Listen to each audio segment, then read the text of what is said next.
នេះដើម្បីត្រឹមត្រូវមិនត្រឹមត្រូវបងប្អូនអាចពិនិត្យមើលអ៊ំអាចពិនិត្យមើលទៅលើនេះសញ្ញាយើងត្រូវតែចុះមកខាងក្រោមបកវាបែបនេះហើយអ៊ំប្រុសអ៊ំស្រី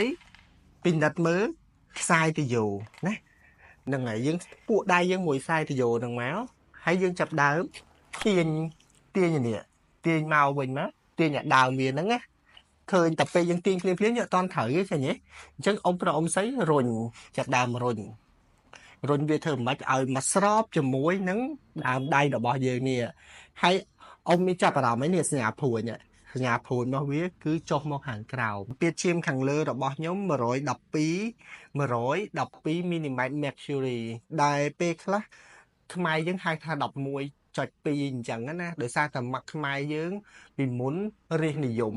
ហ្នឹងហើយអាណានិគមបារាំងគេប្រើຂະຫນາດបារាំងគឺសង់ទីម៉ែត្រតែឥឡូវຂະຫນາດអន្តរជាតិយើងប្រើមីលីម៉ែត្រអញ្ចឹងយើងត្រូវលើសមួយលេខ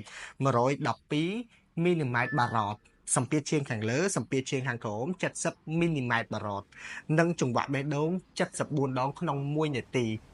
សួរថាតើបើសិនជាសម្ពាធឈាមទាំងលើទាំងក្រោមអញ្ចឹងគួរយកមួយណាអ៊ំប្រុសអ៊ំស្រីគួរតែយកម៉ាស៊ីនគួរតែយកសម្ពាធឈាមខាងលើជាចម្បងណាអញ្ចឹងសម្ពាធឈាមខ្ញុំឥឡូវគឺ11.2ឬក៏112មីលីម៉ែត្របារ៉តសម្ពាធឈាមខាងលើល្អហើយនឹងចង្វាក់បេះដូងរបស់ខ្ញុំ74